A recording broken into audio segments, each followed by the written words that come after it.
Welcome again to the module of raising capital for business. My name is Dayo Adetiloye, and I will be taking you through this module in this empowerment program.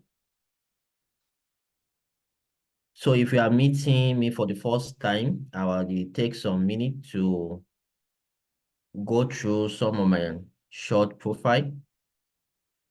I've been into business development consulting for 12 years.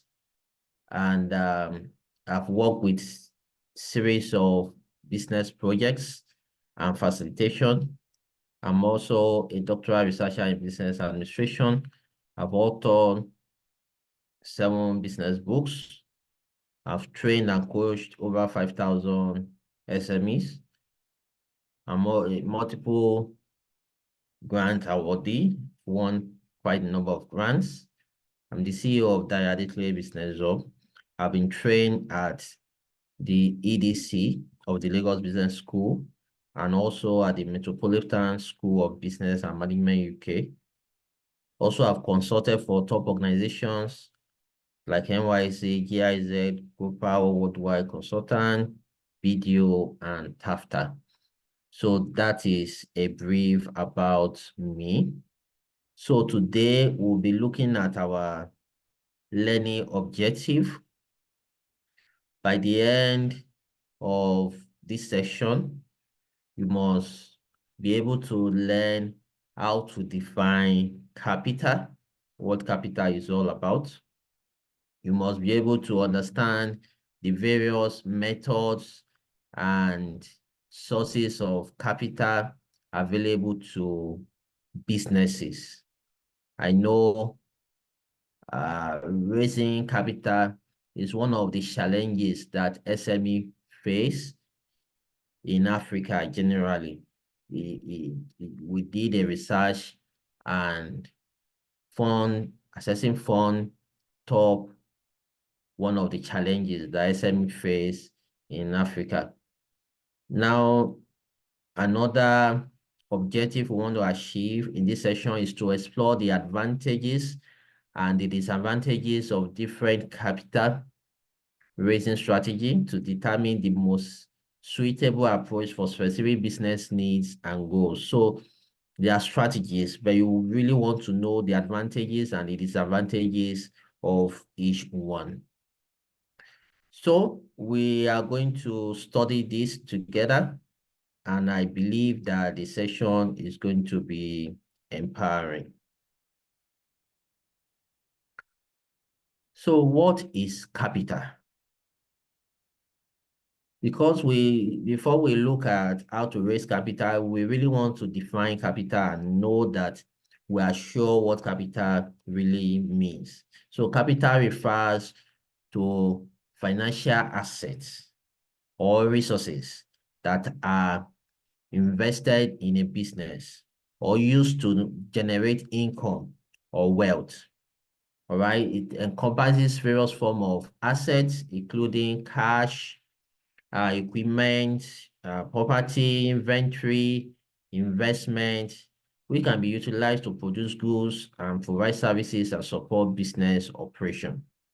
So one of the challenges of SME, like we said, is raising capital. And you want to ask yourself, what are the various capital that exist?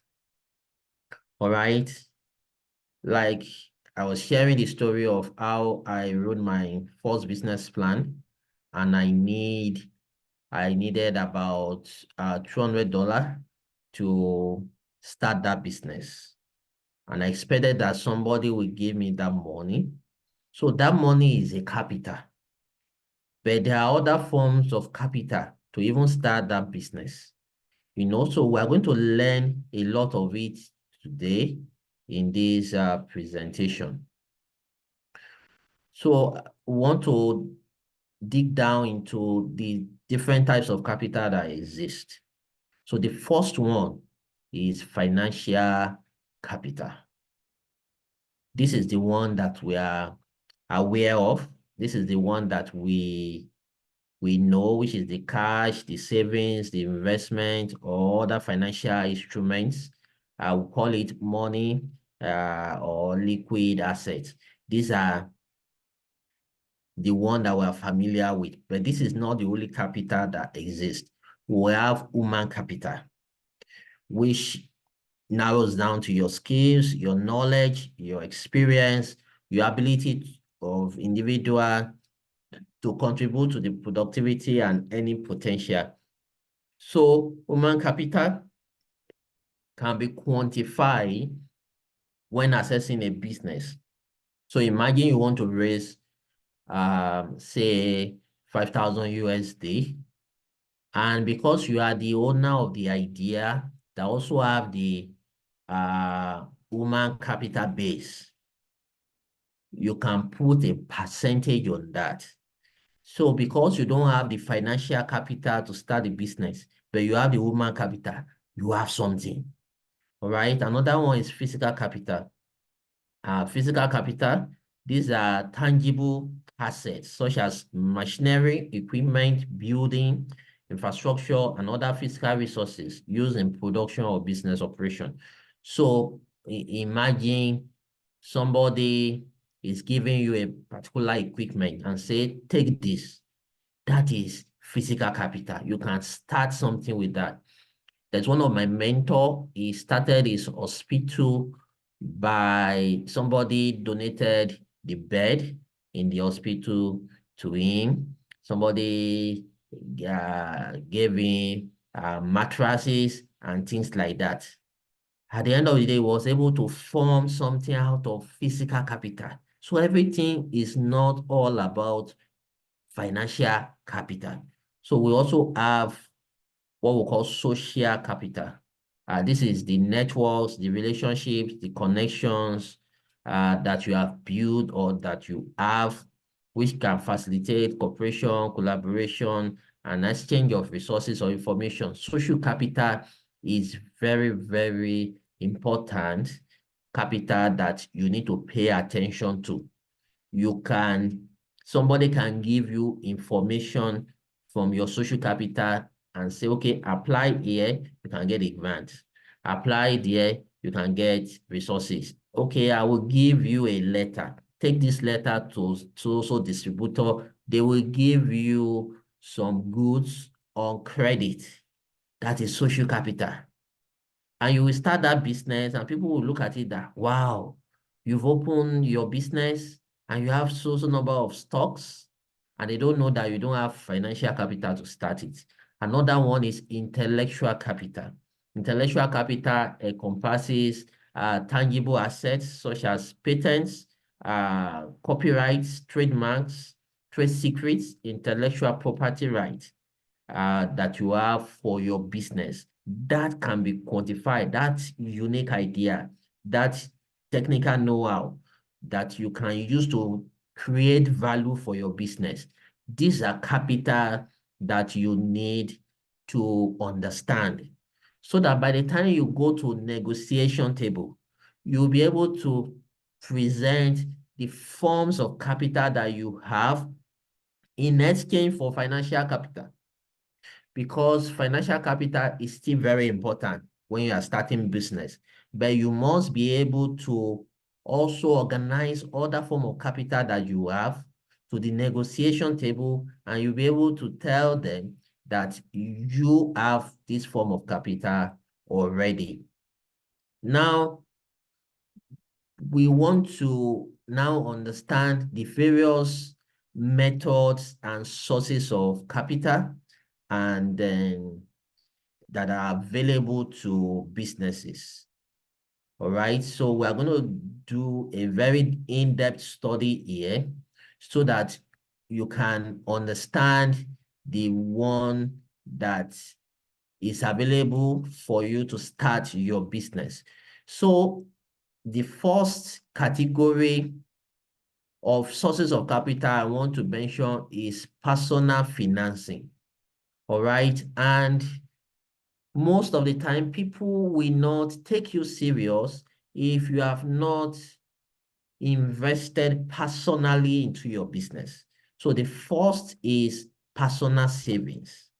Personal savings, this will include the money you have saved over time in your savings account, or the money you have put in one form of investment or the other. All right. The money you have put, some people are already retired, so it could be your retirement funds, are other personal assets that can be liquidated or used as collateral. These are personal savings. And you cannot tell me that you don't have savings. All right. A business that did not have savings is not safe. So you need to have what is called sinking fund. So you can save at personal level, you can save at business level. So saving is something that you need to kickstart and jumpstart your business fundraising activity. The second one is friends and family. Friends and family, they can give you informal loans. They can tell you, I'm giving you a loan, you don't have to pay any interest. When you are okay in the next 6 months, pay me this money back. And one of the richest or the richest man in Africa, Aliko Dangote, we had in the story that his uncle gave him a sum of money to start business. And in one of his interviews, he said he returned that money in 6 months. You understand now? So some people, your family will give you money and you will use that money and you will not refund it back. They will now be chasing you. They will be looking for you everywhere. That is going to tamper with your credit record. You understand now? So friends and family can support your business in forms of contribution. You can decide to ask for contribution, gift. You can do a business party or business shower and get people to contribute to your business. So other option is bootstrapping. This involves self-funding. The business is using personal savings, revenue generated from operations, and funds from friends and family. So when you are bootstrapping, you are trying to use all the resources you have and all the resources the business keeps generating, you keep putting it back because you are bootstrapping. You don't want to collect money from outside. You want to do everything in such a way that you can build something big through bootstrapping. Very soon, I will be showing you the advantages and disadvantages of some of these options that we're sharing with you. Another way of self-financing is side hustles or freelancing. Now you have the big idea, the big idea that needs so number of money to start. You buy machines, you buy this, you buy that. Now, the question is, what can you do right now to generate that money? So that's where side hustles and freelancing comes in. So there are some people that instead of starting entrepreneurship immediately after schooling, they go to work somewhere where they can pay them good money. Some also do freelancing for a while with their high income skill. They earn money to now start their dream business. So individual may generate additional income through side also freelancing, part-time work, all right, so that you save this money to support your business.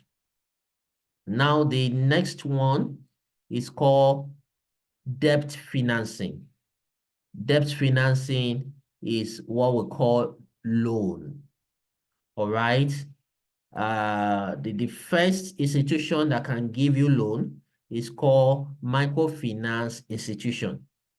Microfinance institution, they provide small loans and financial services for entrepreneurs and small businesses, particularly in underserved or rural area, or they just work with the grassroots. They work, the microfinance institution, they go to the nano businesses. They go to micro and medium businesses to engage them with financial services and also provide some form of loan. We also have commercial bank loans. So these are debt financier, and it has its own pros and cons. Now, commercial loan is the traditional loan where you will need to bring collateral to secure the loan. You bring guarantor to secure the loan. If you meet all their criteria, they will give you the money. Some of them will ask you to maintain an account with them for 6 months. And based on the transaction in that account, they process a loan for you. So, and you know that loan is the money that you are going to pay back with interest. All right. So you really want to understand it very well before you sign a loan offer and receive that to start or expand your business. And one of the advice we've given entrepreneurs over the years is the fact that don't use borrowed money to start a business. All right. Start with your own funding. Then over time, you can now use short-term loans to do some short-term activity. And you can also use long-term loans to do long-term activity. But any decision you are taking must be an informed decision. All right. You should not just sit down and take a decision without bringing consultants, bringing people that can advise you in your business. There are people that can advise you for free, and there are consultants that will charge you money. But don't do business alone. You've been saving money. Let's say you've saved 10,000 US dollar, you want to start a business. That decision, don't take it alone. Seek for knowledge. All right. The next one, you uh want to talk about is line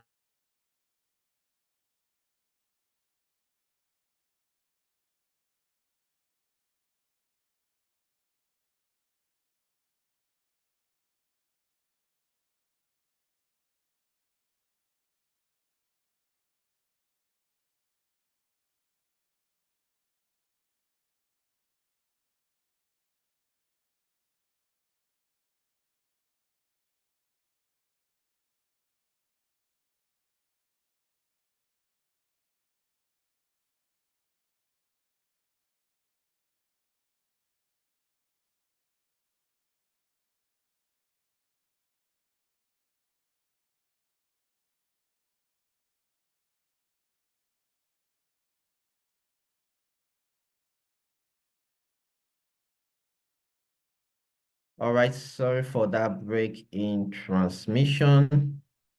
So we're going to continue now.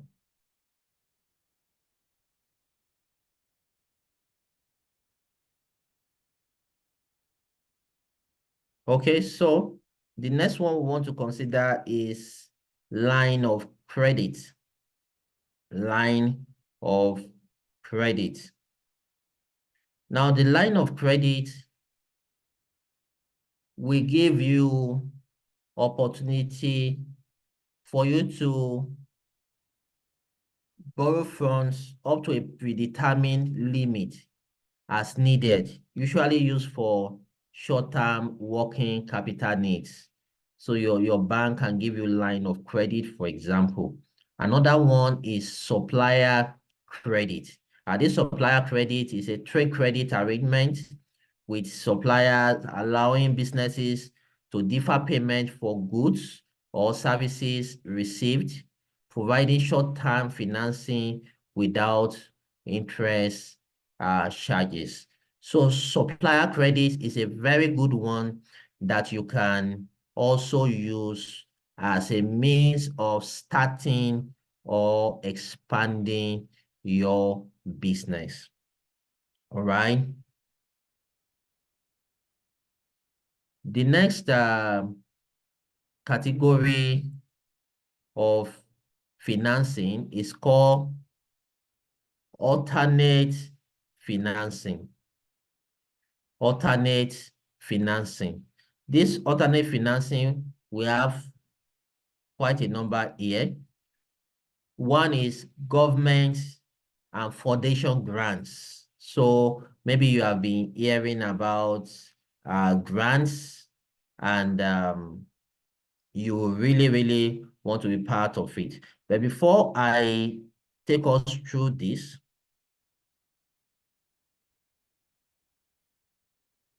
let's look at sources of capital using equity financing. Sources of capital using equity financing. In equity financing, the first one to consider is angel investor. Angel investor, these are high net worth individuals who provide capital in exchange for ownership equity or convertible debt in early stage startup. So we have angels investor, they are all over. Even your uncle can be an angel investor. All right. So you need to reach out. They can invest into your business. We have venture capitalists. These venture capital firms, these are investment firms that provide capital to startups and high growth potential companies in exchange for equity stakes, are often focused on innovative or disruptive technology.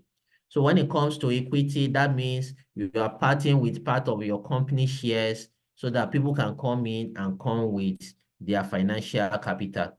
We also have private equity. These are investment firms that acquire ownership stakes in established companies with goals of driving growth, improving operations, and generating returns for investors. Now, all this equity financing, most of the companies that does this, they have websites. So you can go on Google and type uh, venture capital firms in Nigeria. Then you will see where they will say apply, and you can apply any time of the year. So if you think you want to raise venture capital or you're looking for angel investors, just use Google to generate list of venture capitalists in your country and all that. We also have the initial public offer, IPO. At some point when you build your business and your business really, really needs more funds, you can go to the for this option of initial public offer on the stock exchange. The process of offering shares of a private company to the public for the first time, allowing the company to raise capital by selling equity to investor on a stock exchange. All right, so now let's look at the alternate financing option. We have the government foundation grants. These are opportunity where you apply for a grant, and if they like your idea and you put your proposals together very well, your business plan very well, they might pick you for the grant. I remember sometimes in Nigeria when we have the UN grant from the government, and a lot of businesses received up to 40,000 US dollar for that particular grant. So we have corporate partnership and strategic alliance. This is an opportunity where people can come together, businesses can come together, individuals can come together and form strategic partnership to start the business in such a way that resources can put together, capital and expertise can be put together. Now, if you are an individual, you want to start a partnership with another individual, please and please carry your lawyer along. Let them draft a partnership agreement and ensure that all the clauses are put together to really help. We also have crowdfunding. They are online platforms that enable businesses to raise capital, all right, from a large number of individuals or investors. So there are platforms where there are donation-based crowdfunding, where there are some platforms that they are equity-based crowdfunding and things like that. So you want to research more. Um, in Africa, crowdfunding is not that common, but it exists. People still use it to raise funds. So you want to learn more about it, like I said again, you can Google more about it and know how to go about it. We also have contests, competitions, and awards. So participants in businessman competition, pitch contests, and award programs if you are successful, you can receive cash prize, in-kind support, and grants. So let's look at pros and cons of all these options as we begin to round up this conversation today. So we want to explore the advantages and the disadvantages of different capital raising strategy to determine the most suitable approach for specific business needs and goals.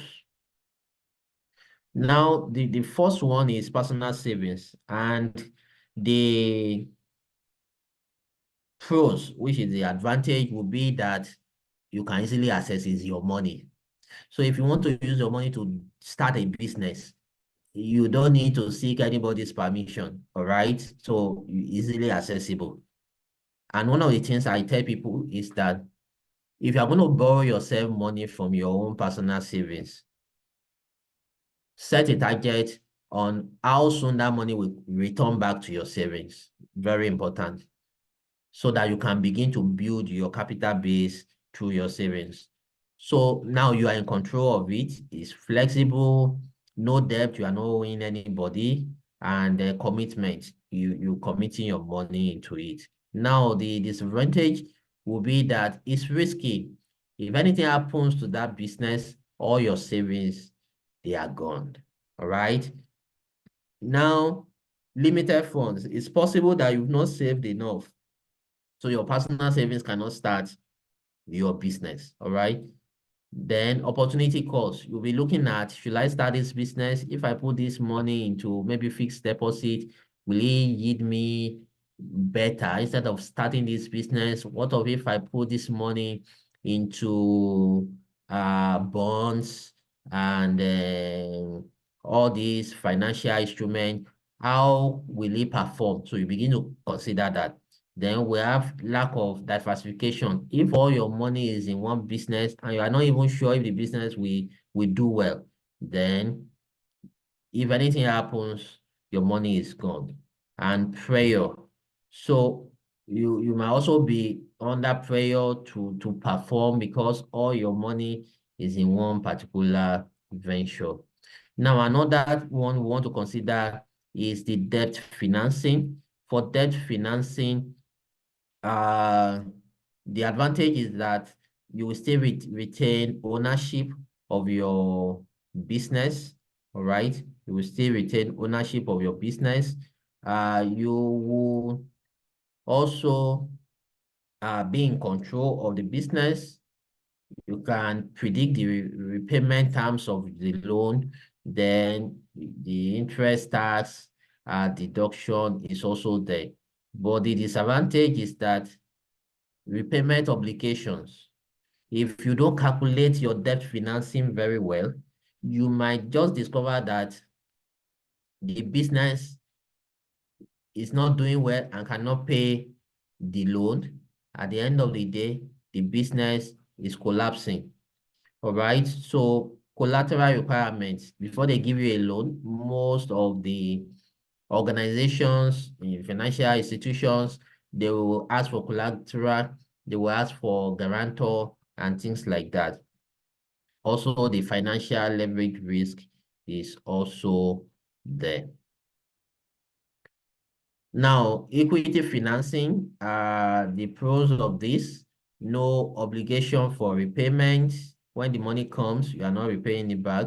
Potential for strategic partnership. So you'll be able to partner with anybody giving you that loan. Then there's what we call shared risk. Now, the disadvantage of equity is that you are going to have what is called ownership dilution. That means you are not the only owner. In fact, if care is not taken, they can fire you as the CEO of your business. Your shares is still there, it's still intact, but you don't have the 100% decision making of your business. So there is profit sharing. So if the business is making a lot of money, you're going to be sharing it with your investors. And we have lots of confidentiality. There's nothing like trade secrets again. everything about your business is now open and revealed to people that you now own it together. So you want to see if you want to follow that path or not. Now, another one is grants and subsidies. So here, the pro is non-dilutive funding. When you receive grants, the organization giving you grants will not ask you that they are part owner of your business. No.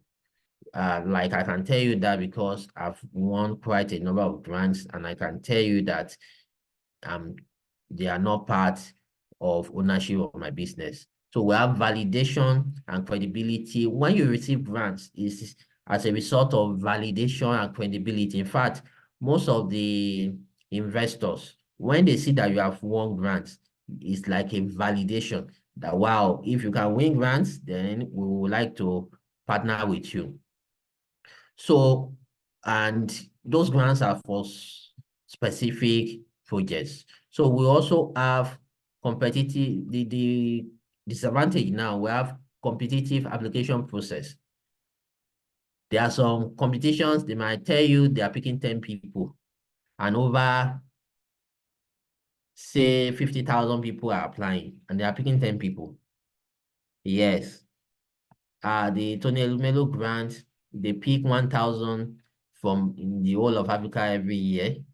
There was a particular year that they had up to 100,000 applications. All right, so it's very competitive. So you cannot guarantee the process. We are not sure if they will pick you. Most of the people that win grants, they apply for a lot of grants. I had a story of recent. The organization applied for about 50 something grants that year and they won 4. So it's that competitive. So you also want to ask yourself, do you have that time? And sometimes you might need to wait before the money will come. So there are administrative bodies, there are papers to sign, there are documents, there are reporting system. You have to be feeding them back. You have to be giving them updates about even 5 years later, they can still come and say, how is your business doing? They can still ask you to fill their impact assessment report and things like that. So we have limited availability and funding constraints. So in as much as grants and subsidies are available, but there are a lot of constraints around it because the number of people that will apply and the number of people that can access it might just be so small that you ask yourself, do you have 100% guarantee that you are going to win this grant?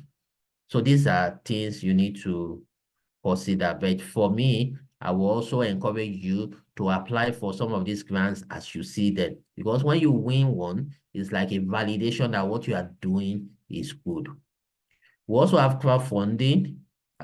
We have the advantage, access to capital, market validation, then marketing and publicity. If you do crowdfunding, people will know your idea, people will know about your project, people will know about your business. So it gives the publicity. Another one is that as disadvantage now is that the platform fee and the cost, the time and effort, and the risk of failure is high. So you might want to consider that and say, okay, if I run this campaign and the thing did not succeed, what do I do next? All right, so what you need to do basically when picking any of this strategy is to look at the opportunity that you have. All right. For example, for the grants, they also have age limits. If you are above 40, there are some grants you cannot apply for. If you are not up to 18 years, you cannot even apply. So these are things that you want to consider before you want to be sure that you meet all the criteria before you go ahead to do that. So as we round up, I believe this session has also been impactful, and I believe that you'll be able to use it in your business. I have 2 books to recommend for this module. Number one is The Winning Streak, 40 Proven Secrets on How I Raise Money for My Business. and how you can do the same by Many Blessing. Many Blessing is my fundraising mentor. Uh, the book is on Jumia. If you follow the link below, you'll be able to get it. Then I also recommend my latest book, Starting Out in Life and Business, Employ Yourself, Build a Business, Make Impact. It's an ebook. You can get that through seller through the link here. So I want to appreciate the leadership of this organization for giving me the opportunity to share this knowledge with the participant. So thank you so much. If you want to reach out to me, my phone number is 8060779290. And you can send me a mail, dayo@adetiloye@gmail.com. And also, if you want to see some of my work online, you can go to my website, dayo@adetiloye.com. In the next module, I will see you. However, I want you to put all that we have been teaching you into practice in such a way that your business in the next 3 months, in the next 6 months, in the next 1 year will be happy for it, and it will transform your life. It will transform your business. Thank you very much.